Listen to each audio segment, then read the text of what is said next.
sejam muito bem-vindos, bem-vindas e bem-vindes ao 5º episódio do Mandela Pod aqui na Unicamp, junto com o GGBS Excelência Preta. Eu tô muito feliz, eu vou falar isso em todos os episódios, com esse convite, me sinto muito honrada, hoje entrevistando duas pessoas importantíssimas aqui dentro da Unicamp, né? O professor Fernando Coelho, muito obrigada pelo seu aceite. Boa tarde, muito obrigado. É um prazer estar aqui. Ai, prazer é meu. A Elaine Romão, né, que também tem aí uma trajetória muito significativa aqui dentro da Unicamp, então agradecer ao seu aceite, muito obrigada. Obrigada, Luísa, que agradeço o convite. Ai, fico muito feliz. É um prazer estar aqui. Então, eu gosto de fazer uma brincadeira, né? Que eu faço estilo Marília Gabriela com todo mundo. Então, eu quero saber, Fernando por Fernando, quem é Fernando Coelho? Uma pessoa, um homem que trabalha muito, que tem muita fé naquilo que quer executar e que executa, e que é perseverante. Para além do Lattes, né? Muito além do Lattes. O Lattes é só uma etapa. Tem muita coisa por trás do Lattes. O Lattes só abre uma possibilidade de fazer coisas e de você ter reconhecimentos que permitam você entrar nos espaços. E a partir daí a gente consegue fazer muito mais coisa. Olá, eu sou Luísa Mandela e vou fazer a minha audiodescrição. Eu sou uma mulher negra, retinta, estou com os cabelos de dread compridos, uso um óculos com uma armação azul.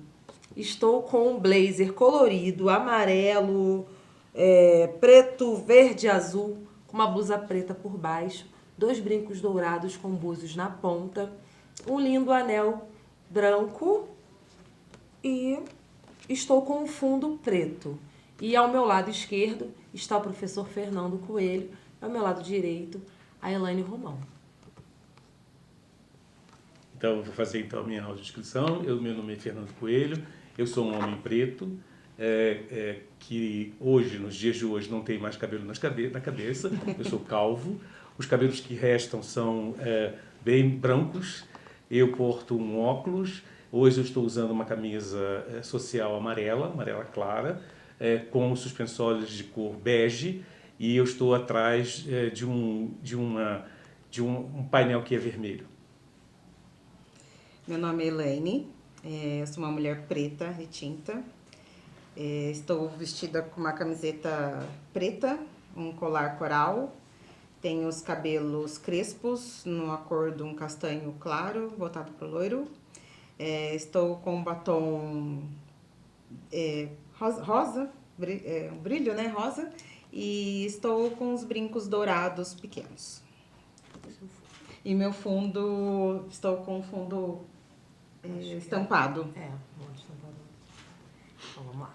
Aí a gente pode aí ele vai falando. Então, além do Lattes, vamos voltar então a essa questão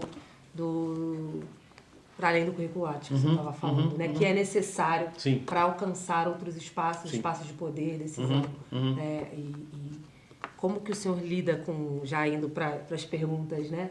Como que o senhor, com essa formação tão robusta, com essa trajetória acadêmica, né, que realmente muito brilhante, a gente sabe que existe também uma cobrança social, né? Por sermos pessoas negras, nós precisamos ser 3, 4, 5 vezes melhor.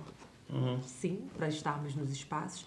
Como o senhor, com essa trajetória acadêmica, né, como isso influencia nas suas tomadas de decisão na pró-reitoria? Bom, por partes. Então, voltando lá à conversa que a gente estava tendo com o Lattes na verdade, é uma forma de você não só registrar o volume de trabalhos que você faz durante a sua carreira acadêmica, mas o Lattes também é um instrumento de qualificação. Sim. Por que ele é um instrumento de qualificação? Quando você entra nos espaços e você tem opiniões que não sejam opiniões hegemônicas, é muito comum, a primeira coisa que as pessoas fazem é olhar quem é você e vão olhar o seu currículo acadêmico. Se seu currículo acadêmico é um currículo acadêmico, digamos assim, reconhecido, e as pessoas conseguem enxergar naquele indivíduo, naquela pessoa, algo que parece comigo, essa pessoa já é ouvida com um pouquinho mais de atenção. Então, ter uma dedicação acadêmica, ela não é só por conta dos interesses pessoais, porque eu gosto muito do que eu faço, mas também é uma forma de se qualificar. E é importante qualificar porque, na verdade, como homem negro, eu sou muito raro, e isso é uma coisa que me deixa muito triste até hoje, nos ambientes pelos quais eu trafego. Os ambientes são ambientes de ciência dura, eles são hoje mais do que no passado, a gente consegue ter alunos negros e pesquisadores negros, mas quando eu comecei, eu era talvez o único, ou um dos únicos. Aqui na universidade, por exemplo, no estudo de Química, onde eu sou originário, Sim. Antes de mim só tinha um professor negro, que foi contratado no início da década de 60, e eu, o segundo negro que chegou na universidade, foi contratado na década de 90. Então, existe uma diferença muito grande dos tempos de contratação. Então, fazer o trabalho, se qualificar academicamente, é uma forma também de você agora ocupar os espaços e, obviamente, a partir do momento que a gente ocupa os espaços, a gente não esquece as nossas origens. E a gente vai abrindo os espaços para outras pessoas que vêm atrás da gente, até mesmo servindo como referência. Na verdade, em nenhum momento eu vou dizer que eu represento ou que eu estou falando por uma comunidade, não é isso. É o fato de você realmente ter certeza de que, pela sua qualificação acadêmica e pela sua cor, você representa um exemplo. E esse exemplo abre a perspectiva de outras pessoas que estão atrás da gente, que querem seguir a trajetória e que sabem que a trajetória pode ser complexa, elas abrem um caminho e veem, bom, se ele conseguiu, eu também posso. Então, isso é realmente muito importante. Então, eu vejo que a qualificação acadêmica também ajuda muito nisso. E, obviamente, a qualificação acadêmica também ajuda a gente a chegar a cargos de comando na universidade. Não é só isso, mas isso também. E estando, né, um professor negro com a sua qualificação, estando em cargos de poder e decisão, pode fazer muito mais. Sim. Né, pelos estudantes negros dessa universidade, pelos estudantes que, às vezes, não têm acessos, né, e oportunidades outras que, de repente, com a sua chegada, eles possam passar a ter. Então, é muito importante, realmente, quando a gente fala em representatividade, né, a gente não está falando de representação, porque existe uma diferença. Sim, de representação e representatividade. Né? A representação é colocar uma pessoa negra naquele espaço e ela não ter poder nenhum de decisão. Exatamente. Ela está ali para falar que tem uma pessoa negra e ela não decide nada. Agora, quando tem uma pessoa negra com a caneta e com possibilidades, isso é de extrema importância. Então, primeiro, estou me parabenizar pelo seu trabalho, que foi muito bem referendado. A Patrícia falou, assim, maravilhas, né, de como o seu trabalho movimenta a universidade, onde o senhor pisa, o movimento chega, né? E eu já me identifiquei, porque eu também sou dessas, né? Onde eu piso, vem o movimento, e a gente está aqui para movimentar, né? Então, eu queria que o senhor falasse mais do seu trabalho lá, como que funciona esse trabalho na Pró-Reitor. Tá. Bom, vamos por partes, porque na verdade o que acontece é assim, o trabalho na Pró-Reitoria de Extensão, e quando me foi entregue essa proposta pelo professor Tom Zé, a proposta era de que a universidade tinha como uma das principais tarefas dela estar mais presente na comunidade externa. A nossa universidade é uma universidade que, como várias outras universidades do país, elas são um pouco centradas nelas mesmas e elas têm pouca interação com a sociedade de maneira geral. Então, ele me entregou essa tarefa dizendo a gente tem que trabalhar no sentido de aumentar essa interação com diferentes setores da sociedade. E foi o que a gente foi fazer. Numa velocidade, porque, na verdade, a gente gosta muito de trabalhar, então o trabalho é muito veloz, a gente realmente tem que vencer vários desafios que são apresentados no nosso dia a dia, mas a ideia realmente foi exatamente trabalhar nessa direção. E aí a gente, na verdade, fez um trabalho que vai para dentro da casa, porque a partir do momento que a gente tinha uma demanda específica para incluir a extensão nos currículos de graduação, a gente foi fazer um trabalho para dentro de casa, junto com outros parceiros, sobretudo a Pró-Reitoria de Graduação, e fazer um trabalho para fora de casa. Aí, quando a gente está falando para fora de casa, eu estou falando na conversa com assentamentos, eu estou falando a conversa com prefeituras municipais, eu estou falando a conversa com câmaras legislativas, eu estou falando conversas com pessoas que olham fundações ou estão na frente de ministérios, eu estou falando conversa com outros órgãos de representação, com outros órgãos que discutem política no país. Então, ao longo desses 3 anos e um pouquinho, nós abrimos muito a janela da universidade para todos esses contatos. Hoje eu tenho certeza que a universidade é muito mais vista do que ela era vista no passado recente. A gente fez realmente um trabalho que mostrou a potencialidade que a Universidade de Campinas tem para fazer essas interações com a comunidade. E eu fico também muito, muito contente porque eu estava no início do trabalho quando se começou toda a discussão de cotas na universidade. Eu participei muito depois, no momento em que a gente começou a implementar e a operacionalizar isso. Participei das comissões, da organização das comissões de heteroidentificação, houve muita, digamos, disputa interna na universidade, mas o resultado final disso é que hoje a gente tem uma inserção que eu considero que é vitoriosa, porque a gente tem hoje um grupo bastante significativo de alunos pretos e pardos na nossa universidade, e o que eu mais gosto de tudo isso é que eles não deixam nada a dever em termos de qualificação profissional e em termos de capacidade intelectual. Então, isso, ao longo do tempo, joga também aquele mito de que, não, as pessoas são menos capacitadas. Isso não é verdade. A única coisa que falta é oportunidade. Se você dá oportunidade, você vai ver que você tem talentos absolutamente fantásticos em todos os meios, e aí, especificamente na comunidade preta e parda, que eu vou chamar a atenção para mim, para todos nós. Né? Então, isso é realmente muito legal.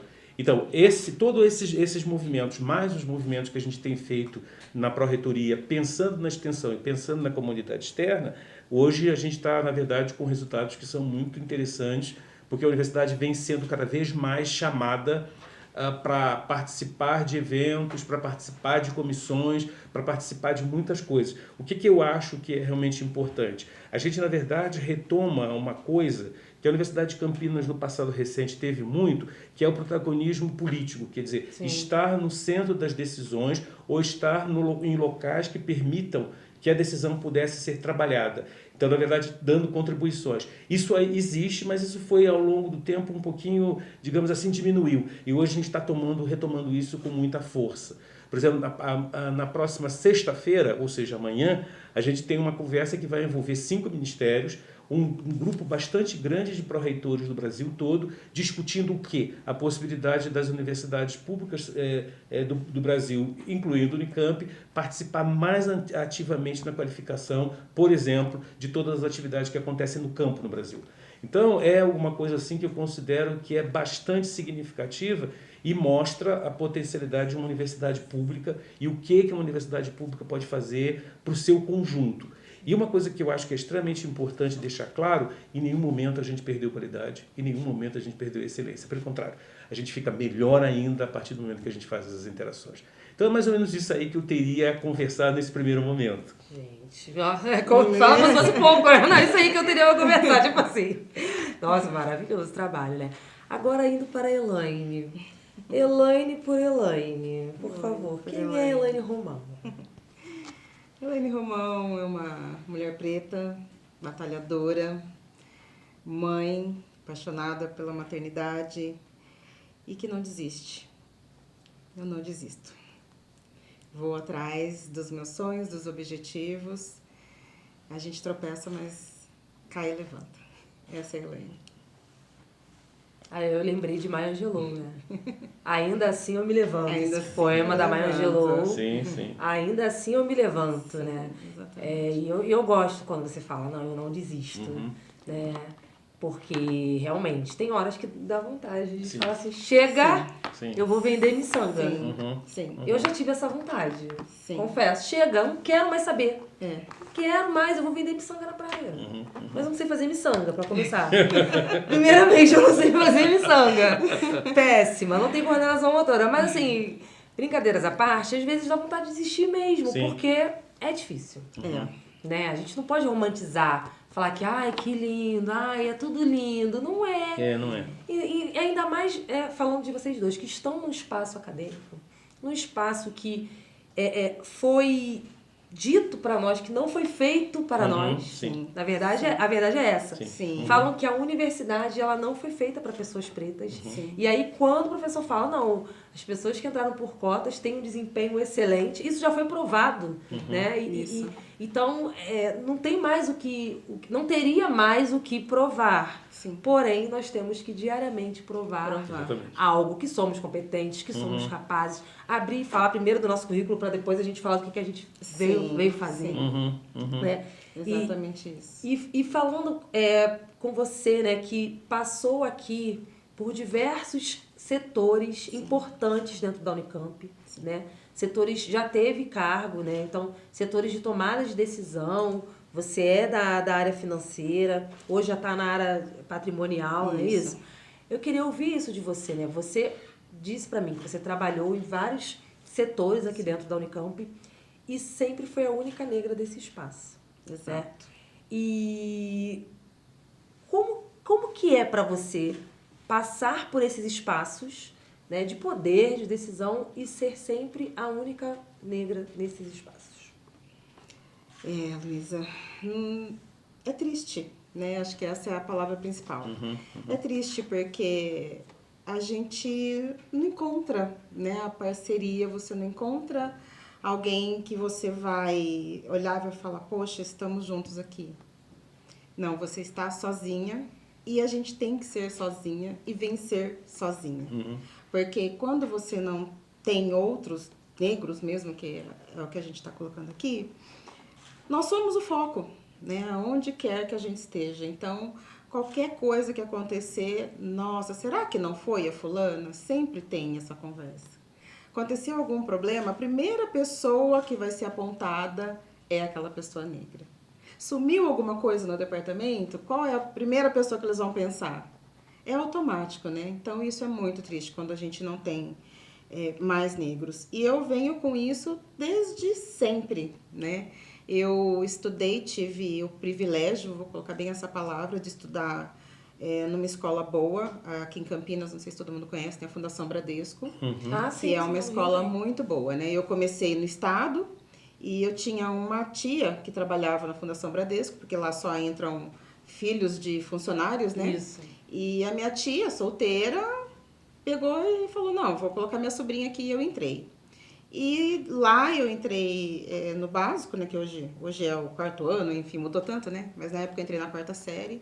E lá eu fui até o colégio técnico, eu terminei o colégio técnico lá. Sempre fui a única negra na sala. E eu sempre, desde que eu entrei, eu falei, não, eu sempre gostei de estudar, mas eu me via na necessidade de ser a boa aluna como todos os outros. Só que eu sempre tinha que ser a melhor, né? E isso eu mesma criei dentro de mim. E isso eu levei para minha vida. Então, eu fui uma ótima aluna, graças a Deus tive bons relacionamentos lá. Terminei meu colégio técnico, fui para a faculdade, cursei, fiz uma faculdade particular, não fiz uma pública, infelizmente. Na época, realmente eu tive esse ensinamento que eu não era capaz de uma escola pública e era o meu sonho. Mas eu também era a única pessoa na época da família que estava cursando a faculdade, né? Porque eu venho de uma família negra. E os negros, infelizmente, né, as oportunidades são menores. Então, da minha família, eu era a única que estava chegando naquele momento à faculdade. E eu entrei numa faculdade particular e única também. Eu fiz PUC aqui em Campinas e eu era a única da sala. Eu me formei sendo a única. E da mesma forma, eu mesma me cobrava de ser a melhor aluna. Eu trabalhava, na época eu já trabalhava na Unicamp aqui como contratada, e estudava à noite na PUC. Então, eu saía daqui e já ia para a PUC. E era uma dinâmica louca, né? Porque você trabalhar, estudar, e enfim. E eu fazia isso, assim, desgastadamente todos os dias. Então, essa foi a minha trajetória de sempre estar sozinha. Então, sempre sozinha. E, a partir daí, consegui bons empregos, né? Consegui meu primeiro emprego bom mesmo. Eu entrei na Singer, na multinacional. E eu trabalhava na área de tecnologia, porque eu fiz colégio técnico de processamento de dados. Então, eu entrei na área central de processamento de dados da Singer. E eu era a única menina preta no setor todo. E né, eu trabalhava só com homens. Então, ali já se começou uma situação que, para mim, foi diferente. Aí eu comecei a enxergar o que estava acontecendo comigo. Eu falei, poxa, só eu aqui, né? E aí você começa a perceber o quanto... Porque enquanto você está na escola, eu era sozinha, mas a gente tem aquela coisa de amigos, você não percebe muito, né? Mas quando eu caí no ambiente de trabalho, eu falei, opa, alguma coisa aqui está estranha. E desde então, ali na Singer, eu entrei como estagiária, fui efetivada, fiquei na Singer também muito tempo. E sempre trabalhando em áreas importantes. Lá eu entrei na área financeira, foi até por isso que eu escolhi a faculdade de administração. E eu trabalhava com a diretoria, né? Na área financeira sempre é ligado com alto escalão das empresas. E eu era a única. E de lá eu saí, fui para banco, trabalhei, hoje é Santander, mas eu trabalhei no antigo Banco Real. Eu era analista de crédito lá, eu cheguei ao nível máximo do cargo, também sempre a única negra. E sempre a pessoa... eu nunca ninguém falou assim, a Elaine não é boa. Eu sempre me cobrava, e isso sempre. E desde então... saí do banco, vim para a universidade, prestei concurso, trabalhei na Funcamp.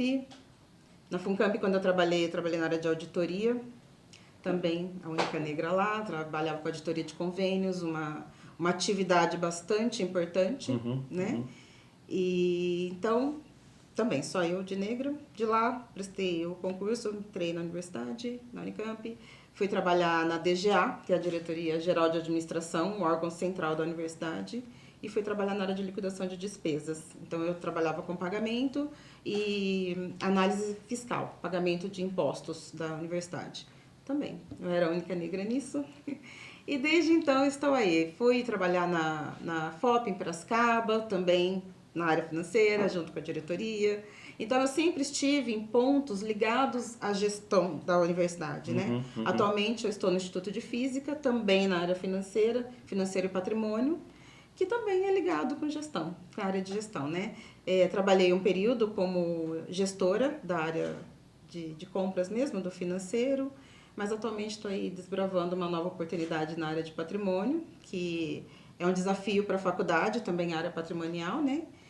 E também estou lá, a única negra nesse setor, e desbravando. Por isso que eu falo que eu não desisto, apesar de tantos percalços que a gente passa, porque essa minha trajetória teve altos e baixos, mas eu nunca desisti do meu sonho. Eu ainda quero chegar lá, eu quero estudar mais, né? Atualmente...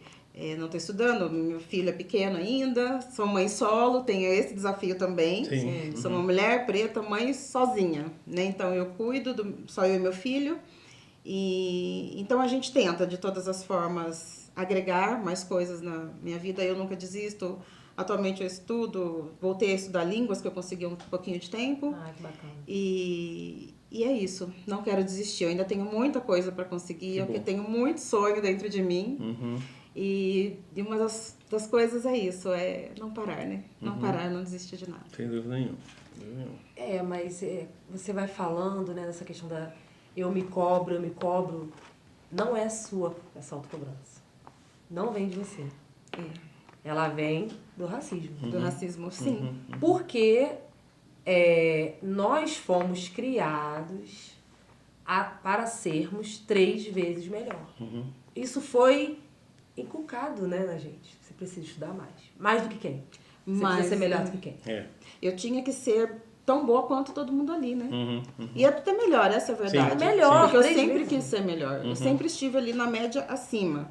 E isso, você falou um ponto que realmente, com o tempo, isso traz acho que vou colocar a palavra um cansaço. Sim. Porque eu tô sempre alerta. Eu não consigo... falar assim, nossa, eu vou sentar aqui e vou aprender essa coisa com calma. Não. Eu preciso sempre aprender antes de todo mundo que está ali comigo. Porque eu sou a única preta que está ali. Então, a Elaine não pode falhar. Então, eu tô sempre querendo estar à frente. E isso é desgastante. Sim. Porque chega uma hora que a gente cansa. Quando você iniciou a conversa, que você falou, nossa... tem hora que a gente quer abandonar tudo. E é mesmo. Sim. Porque cansa. É cansativo. Tem hora que você fala, nossa, eu preciso dar um respiro. Mas a gente não tem esse tempo. Que se eu respirar, alguém vem e toma o meu caminho, né? E por que isso acontece? Por que eu não posso caminhar como todas as outras pessoas, né? E é cansativo mesmo, essa cobrança que você falou. Vem da sociedade, a gente traz, né? Eu trago comigo desde pequena, por causa disso. Eu não queria falhar para minha família, aí eu não quero falhar para a sociedade, não quero falhar para o meu trabalho. E aí? E para você? Imagina, você falar para mim, eu morro, né? E não pode. Que horas que você se humaniza? Que horas que você se humaniza? Que horas que a gente se humaniza? Sim. Isso eu tô levando pra terapia. Porque a gente não pode esperar de uma sociedade que escravizou, né? Que a gente teve um período brutal na nossa história, que a gente não pode deixar de considerar isso, que nós somos herança de um passado escravocrata, extremamente de quase violento. 400 anos de violências. A gente não pode esperar a humanidade do outro. A gente é que tem que se humanizar, mas é um processo. Concordam? É um processo. Sim, é um processo. Né? Da gente entender que, não, peraí, eu sou humano também. Sim. Eu não sou uma máquina de trabalhar. Eu não sou uma máquina de estudar. Eu quero hoje não fazer nada. A gente tem esse direito. O direito ao ócio. O ócio é muito bom. Claro que é. O senhor tem esse ócio? Me conta. Com esse látis desse tamanho, me conta. Não tem tanto ócio não, porque o ócio a gente tem alguma coisa para ler, tem alguma coisa adicional para fazer. Sim. Que a gente, na verdade, também tem esses mecanismos de cobrança que passam o tempo todo. Então, o ócio é complicado, viu? De conseguir isso. Por exemplo, com a minha esposa, a gente está sempre discutindo. E, obviamente, ela está sempre dizendo, você trabalha demais, você trabalha demais. Vamos parar. Você parou, mas você está olhando o celular. Então, é realmente alguma coisa que tem realmente uma cobrança que automaticamente você está sempre ligado nela, né? E isso é realmente uma coisa que desgasta, né? Essa sensação de você estar cansado é realmente presente em todo o tempo. E, obviamente, também é a sensação que eu acho que você descreveu muito bem, que é aquele lance do estar sozinho. Estar sozinho. É impressionante, isso é uma coisa que você está o tempo todo só. Você entra, às vezes, em alguns ambientes que você está só e você é alvo de olhares, sim, não é? Sim, exatamente. E isso é uma coisa realmente extremamente complicada. E às vezes você fala com as pessoas você está exagerando. Não, você não está exagerando, não. É que você não está na minha pele. Se você estivesse na minha pele, você entenderia perfeitamente que olhar é esse, aquele olhar que você está fazendo o que aqui. Sabe? Então é realmente um negócio muito complicado. Mas a gente tem que estar o tempo todo alerta e o tempo todo lutando, porque eu acho que é um processo lento, infelizmente é um processo que está ligado a uma série de outras coisas, mas que a gente precisa o tempo todo estar combatendo e ocupando os espaços que nos é de direito. Que nos é direito. A gente tem competência e não tem por que não ter os espaços e ocupar os espaços. E ter decisões que eu acho que em alguns momentos são mais humanizadas. Sim. Sobretudo porque que eu acho que a gente, como numa posição que ao longo do tempo foi sempre uma posição de se manter como subalterno, eu acho que a gente tem uma empatia muito maior e consegue, na verdade, se colocar no lugar do outro. E quando você se coloca no lugar do outro, eu acredito que as soluções que você consegue chegar são soluções que pensam, que levam em consideração as outras pessoas. Não é alguma coisa que você está... Não, eu sei a palavra, eu tenho a palavra e vamos fazer desse jeito. Não, eu acho que eu estou olhando o outro, consigo me colocar na dor do outro e a partir daí as coisas ficam mais... Você aumenta a sua sensibilidade como gestor e aumenta a sua sensibilidade, obviamente, para tomar decisões. Né? Sim. Acho que isso é fundamental. É fundamental a empatia, né? Isso. Eu costumo dizer isso, a empatia não se vende, a empatia não se constrói, ou você tem ou você não tem. Exatamente. E nem todo mundo tem, e eu acho que é uma característica principal de um gestor, deveria ser. Sim. Né? De um líder, um gestor. Ser empático. Como que você tem um cargo de liderança e você não é empático? Sim, você não é empático. Sabe o que eu acho, Júlia? É Júlia, né? Luísa, desculpe. Sabe o que eu acho, Luísa? É porque isso é muito comum com as pessoas, elas esquecem a origem, da onde eu venho. Eu tenho, na verdade, na universidade, muita gente que tem trajetórias. Eu não vou falar do aspecto de cor, mas vou falar do aspecto relacionado à renda. Sim. Muitas pessoas que têm trajetórias que saíram de famílias que eram famílias pobres, que eram famílias que eram, por exemplo, agricultores, ou a mãe e o pai eram pessoas que faziam trabalho para fora, costuravam, e que, na verdade, tiveram também, mantendo as devidas proporções, caminhos difíceis. Sim. E ocupam posições que elas não conseguem se ver no lugar de onde elas saíram. E aí existe um processo natural de negação, e aí eu nunca consigo me colocar no lugar do outro, porque eu simplesmente me esqueci de onde eu saí. Eu acho que a gente tem que ficar sempre fazendo essa autocensura de dizer, o caminho foi trilhado, mas eu saí de lá de trás, e eu tenho, na verdade, que ficar atento a isso, porque isso me humaniza, e a partir do momento que eu sou humanizado, eu consigo, na verdade, entender a sua dor, e eu consigo me colocar no teu lugar, e quando eu me coloco no teu lugar, eu acho que a gente consegue ter soluções que são mais humanas e que a gente para de fazer assédio, a gente para de querer achar que é melhor que o outro, sabe? Eu acho que tem muito isso, das pessoas esquecerem a origem, isso é, no meu entender, muito ruim. Exatamente, professor, concordo plenamente. E isso a gente vê claramente, né? Assim, falando aqui no nosso ambiente que a gente está, né?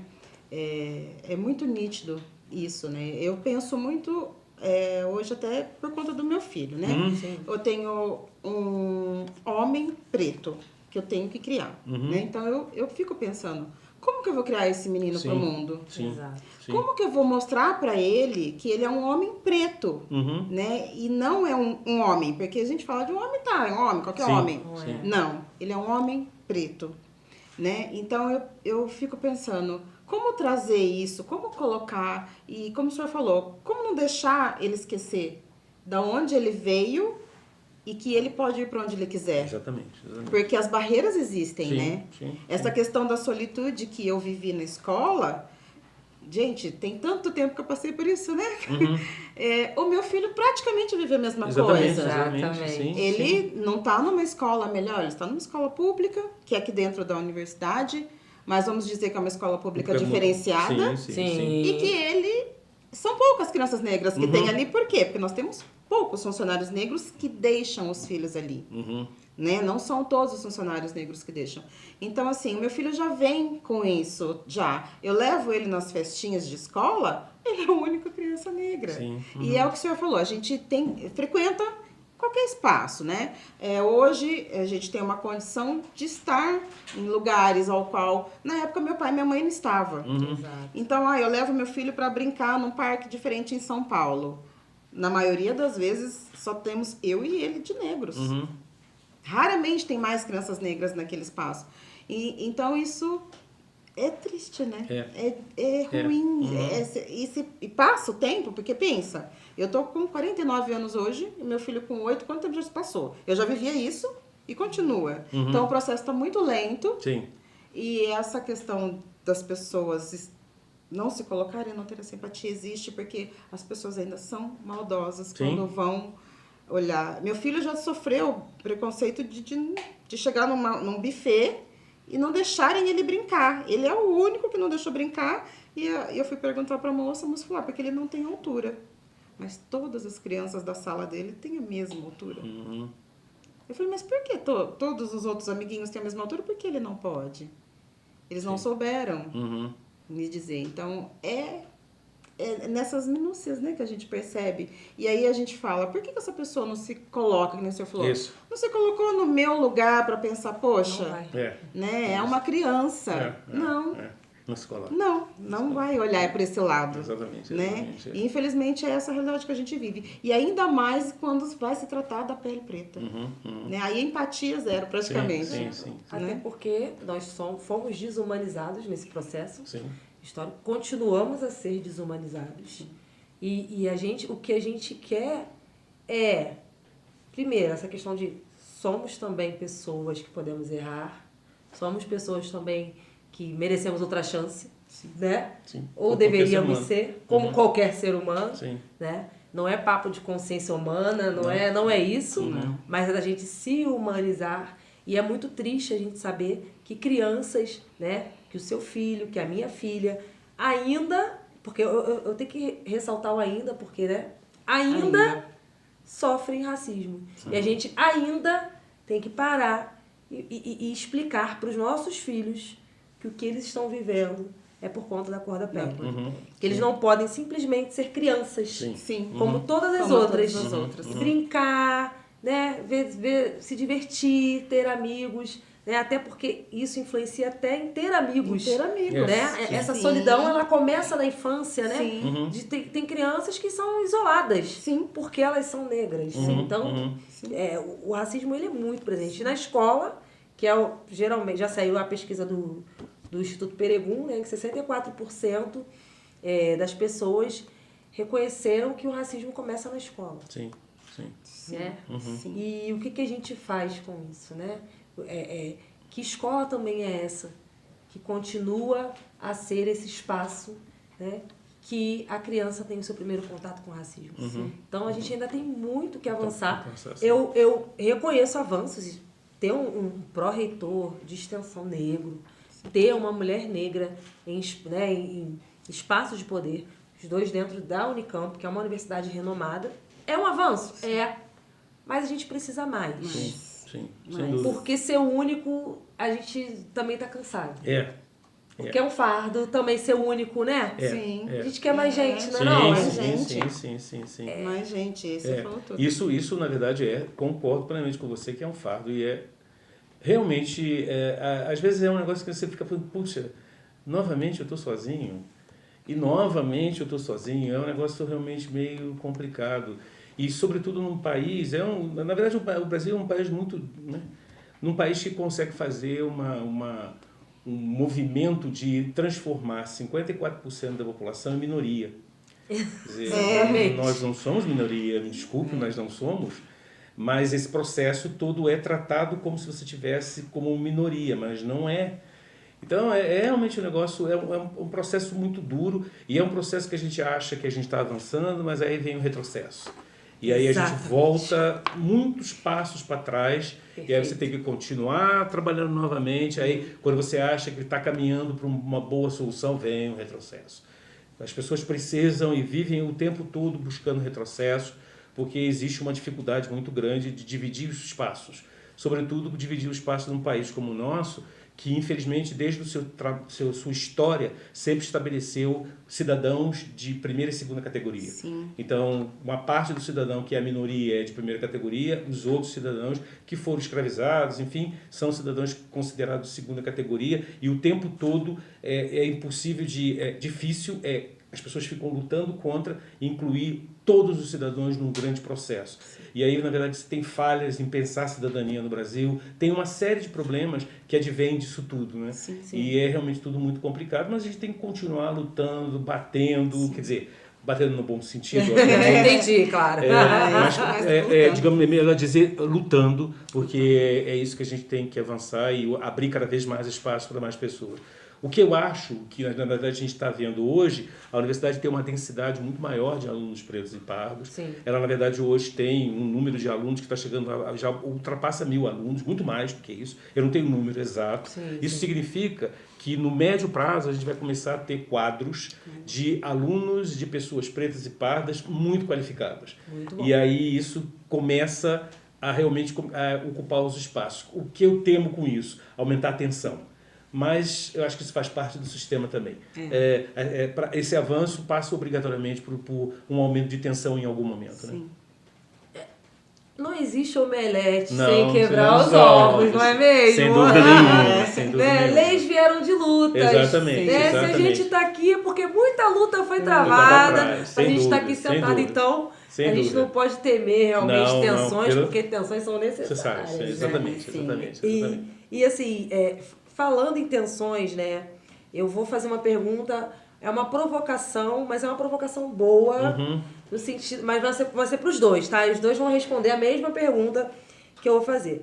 O que você acredita que seja necessário fazer para a mudança desse cenário, né? De vocês serem os únicos em espaços de poder e decisão aqui dentro? Quem conversa? Você quer começar? Deixa eu falar para o professor. Eu acho que o processo já está acontecendo, no sentido de que eu acabei de falar que a gente tem aumentado consideravelmente a densidade de alunos pretos e pardos que começam a se qualificar. Esse é um processo que não é exclusivo da Universidade de Campinas, é um processo nacional. Certo. Eu acho que esse processo é um processo que, felizmente, não tem retrocesso, porque a partir do momento que vai se ocupando os espaços, vai se tendo consciência dos seus direitos, eu não tenho mais retrocesso, porque esse retrocesso, se acontecer, ele não vai ser um retrocesso tranquilo. Então, eu acho que os próximos anos a gente vai ver cada vez mais pessoas pretas ocupando os espaços de decisão, porque elas estão mais qualificadas, porque elas vão ganhar esses espaços em função da sua qualificação. Então, eu acho que é um processo que está em andamento. Eu só lamento que ele seja muito, muito lento. Isso eu realmente lamento, porque o que eu acho é assim, exatamente porque a gente tem todo esse processo de racismo acontecendo no Brasil e no mundo. Sim. Infelizmente nos dias de hoje isso aumentou enormemente por conta desses processos de extrema-direita espalhados por todo o mundo. Sim. Eu acho que, na verdade, o racismo tem, no meu entender, algo que é absolutamente terrível na medida em que ele evita que a gente consiga localizar e identificar talentos. E a gente, por conta disso, perde muita gente boa, perde muita gente criativa, e a gente não pode permitir, com essa quantidade de material humano que eu tenho no Brasil, a gente não pode se permitir que isso aconteça. Então, eu acho que esse processo, que venha por meio do ensino, que vem por meio do conhecimento, é um processo lento, mas eu tenho certeza que daqui a um médio prazo a gente vai começar a pipocar mais homens e mulheres pretas ocupando os espaços de decisão no setor público, nas empresas. Já existe um movimento nessa direção, mas a única coisa que eu lamento é que ele é lento. Mas é melhor que seja lento e que exista do que não ter nenhum movimento nessa direção. Né? Exatamente. Eu vou colocar a educação também, e principalmente a educação racial mesmo, né? Eu acho que a gente trazer o conhecimento do racismo, né? Do que é isso, precisa, porque até hoje a gente vive um racismo que, vamos lá, vem da história, né? Enfim, a diferença, como o professor disse, a diferença social, eu sou branca, você é preta, você fica lá.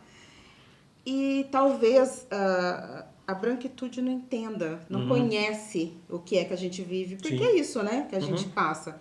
Eles não sabem o que a gente vive, então acho que precisa ter essa educação para que todas as pessoas entendam e a gente consiga caminhar para frente, porque essa coisa da gente vai e de repente volta, né? Infelizmente é a barreira. É a barreira daqueles que ainda não querem que o negro avance, que o negro esteja lá na frente. Então precisa educar esse pessoal.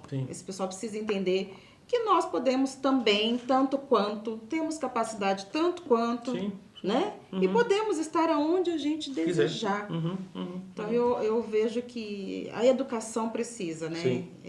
Urgente. E isso desde lá de baixo, né? Desde lá de baixo. Já trazendo isso para a escola das crianças. Eu escutei uma vez uma palavra de uma mãe que eu achei muito interessante, né? A criança não nasce sabendo nada, né? Quem é que ensina ela a ser racista? Quem é que ensina? Exatamente. Então a gente precisa vir lá de baixo isso. E já trazer. E é um movimento que já vem vindo, né, professor? Já vem vindo. Hoje as crianças estão mais diferentes, né? Mas ainda precisa bastante.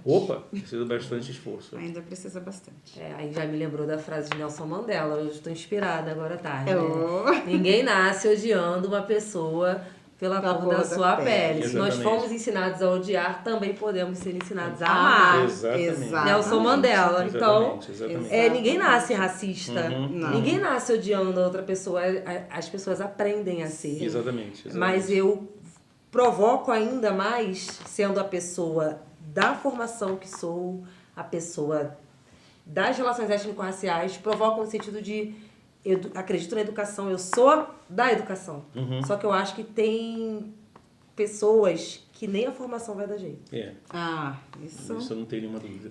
Isso não temos dúvida. Porque não é nenhuma provocação, é uma constatação. Porque está arraigado. Infelizmente, o racismo, ele está arraigado. É algo que está entranhado e não pode ter a melhor formação do mundo, com a melhor pessoa do mundo, que não vai ter jeito. Mas tem gente que tem jeito, né? E a gente, como você falou, a gente precisa esperançar. A gente precisa ter esperança e não desistir. E a formação é o caminho. E para todo mundo, desde das crianças aos professores, desde quem está nos altos cargos, né? Quem está nos cargos de decisão, sendo pessoas brancas, também precisam se formar. Ter letramento racial, né? Porque se letrar racialmente, elas vão entender o lugar delas, de fala e de agência, né? Que a gente até falou em outro episódio que a gente gravou aqui, essa questão de que muitas pessoas brancas, que elas é que estão majoritariamente nesses espaços de poder e decisão, falam que não podem fazer nada, nem falar nada, porque não é o lugar delas de fala. E aí, o racismo continua operando, o pacto da branquitude continua operando, um puxa o outro, só levanta para uma outra pessoa branca sentar e falam que não podem fazer nada. Se isentam da responsabilidade, que é delas. né? Que é delas também. Né? Uhum. É uma responsabilidade de todos nós. É coletiva, sem dúvida alguma. Né? Sim. Sem dúvida Então, não é meu lugar. Não, é seu lugar, no seu lugar de poder, de decisão. O que você faz para incluir pessoas negras aqui? Sim. Né? Porque empresa é processo seletivo. E aí, quem você está selecionando? Quem está nessa diretoria? O que a gente faz para enegrecer essa diretoria aqui? Exatamente. E pensar de uma forma mais humanizada, como o senhor falou, né? Porque a gente só humaniza quando a gente entende o que é ser humano e empático. Sim. Empatia... Tem pessoas brancas que têm empatia? A gente tem. Sim, claro que sim. A gente não tá, né? Sim, tem gente. sim. Tomou vacana, tem gente, tem empatia, né? Sim, tá? sim, A gente tá falando que tem. Sim, sem dúvida alguma. Mas a gente não... tá falando de lugares que nós temos vivências que só nós vamos saber. Só. Exatamente. E não adianta você tentar traduzir para a pessoa, porque ela não vai entender. Não vai entender, Então é realmente uma vivência que está fortemente atrelada à sua cor da pele e que ela precisa estar no lugar ou...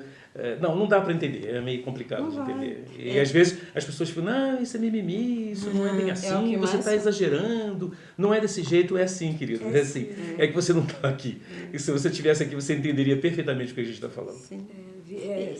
E a gente não precisa ir longe, né? Vai no shopping. Sim. Quem são as pessoas que carregam lixo? Sim.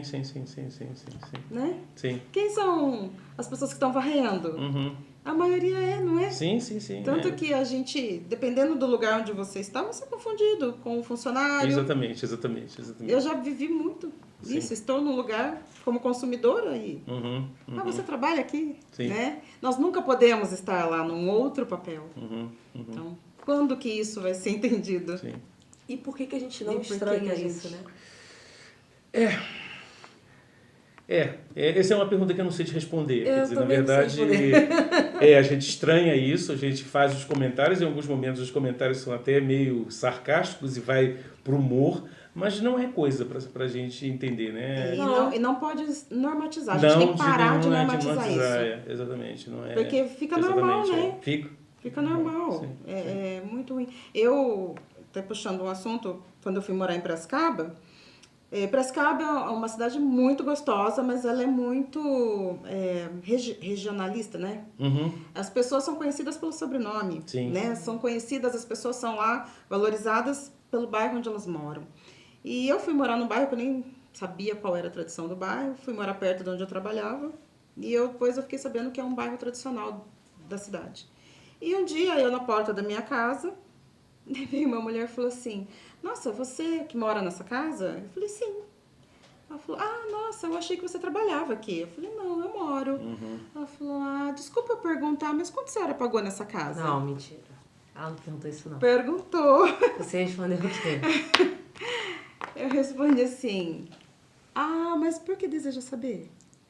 Não, é porque a outra moça nunca falou pra gente, nunca deixou a gente entrar nessa casa.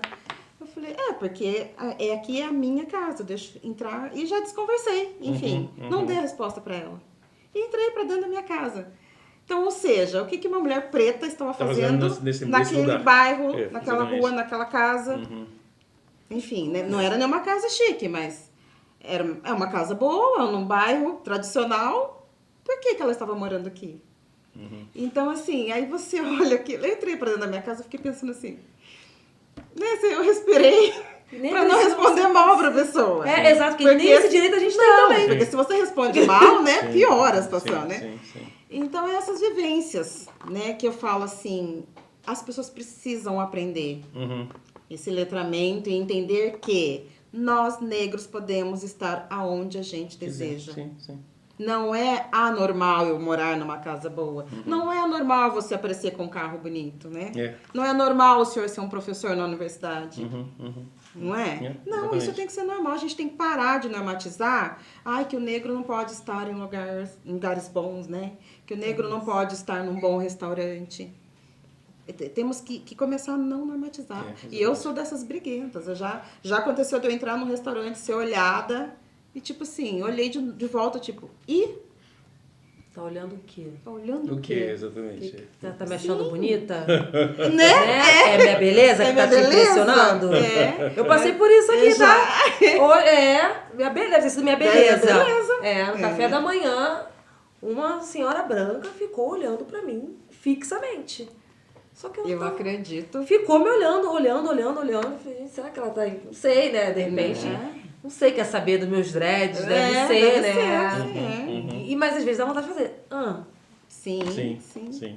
Mas aí tem o estigma do raivoso, da raivosa, que nós fomos educados a não termos esse estigma. Então, nem o direito de e aí a gente tem, né? Imagina um acadêmico, né? Uma acadêmica, uma pessoa que está na Unicamp, que trabalha numa universidade, responder de uma forma mais atravessada uma pessoa que provocou. Sim. Né? Porque essa mulher, por exemplo, que foi na porta da sua casa, ela merecia inclusive, uma resposta mais atravessada, né? Sim. E você teve que ser educada. Porque você sabe que você carrega um estigma, você não precisa abrir a boca. Exatamente. Né? A gente não precisa abrir a boca para ser chamada de raivosa. Chamada de raivosa sem abrir a boca. Imagina se eu abrisse. Imagina. Né? Mas eu hoje também não sei vocês, mas eu já não me preocupo mais com esse estigma. Vão achar que eu sou raivosa. Tudo bem. Tá tudo bem. Eu acho que cada um pensa o que quiser. Né? Eu acho que a gente tem que se importar mesmo com o que a gente está fazendo. Exatamente. Né? Com o poder do nosso trabalho, com a transformação que a gente está gerando e que não é pouca. Sim. Né? Que a gente fala, é trabalho de formiguinha. Não deixa de ser em alguns casos? Sim. Mas quando a gente avança assim, vê, caramba, olha o que já foi feito a partir do que fizemos. A gente vê que a gente ainda tem muito a caminhar, mas que a gente já fez muita coisa. Sim. Né? Então, acho que o foco tem que ser mesmo nas transformações que a gente gera. E já caminhando para o final, eu, assim, você falou muito em sonho, né? Meu sonho, você não falou qual é seu sonho. Então, eu vou deixar essa pergunta final para cada um. Tá? Para você e para você. Qual é o seu sonho? Você falou no começo e não falou qual Nossa, são tantos, né? Mas acho que hoje um sonho, acho que um dos maiores sonhos que eu tenho hoje é... Eu estou hoje até me dedicando mais para isso, mas é buscar uma sociedade mais igualitária.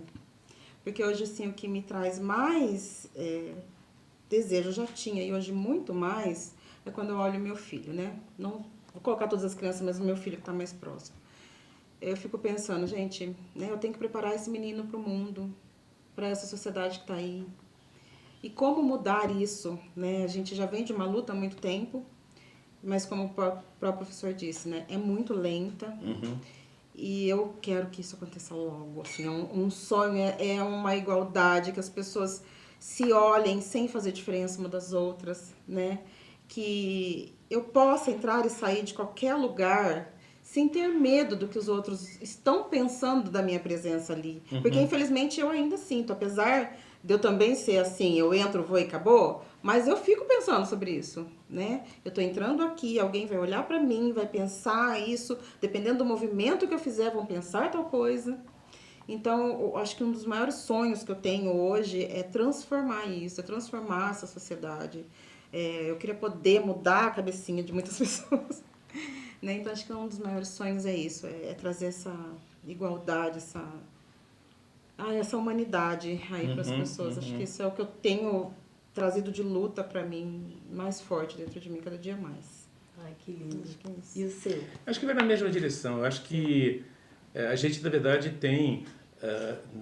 a gente vive num país que tem uma quantidade muito grande de oportunidades, que tem um material humano de excelente qualidade, uma série de outras situações que nos fazem único, e a gente acaba, na verdade, não aproveitando tudo isso e não desenvolvendo aquilo que eu vou chamar de cidadania, né?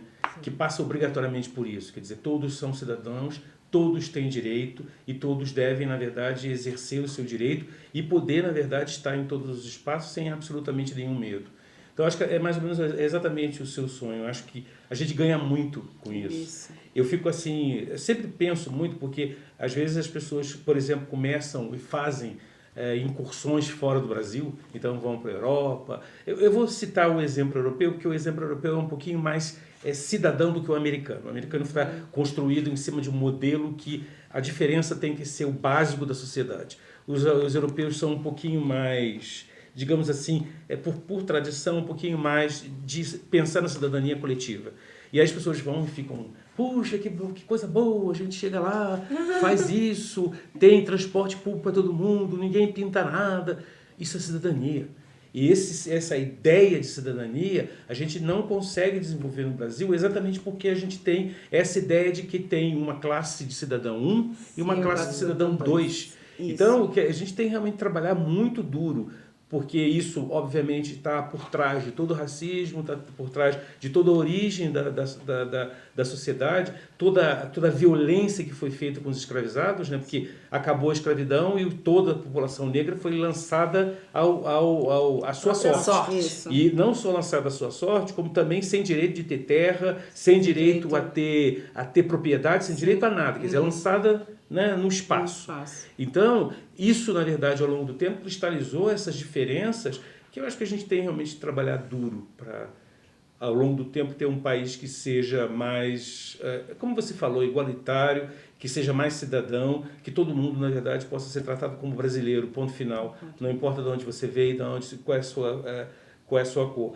É um processo longo, é um processo que eu acho que a gente, há algum tempo atrás, talvez uns 4, 5 anos atrás, nós estávamos caminhando nessa direção e a gente teve um retrocesso violento no meio do processo. Sim. Que, na verdade, destruiu muita coisa que agora você tem que novamente começar a construir e tentar politicamente evitar que tenha novos retrocessos, porque ele está o tempo todo ao redor da gente. Né? Então, é isso que eu acho que seria um sonho. Eu acho que, na verdade, eu acho que é um sonho que a gente pode perseguir e que tentar garantir que os nossos filhos possam, na verdade, viver num país desse tipo, não é?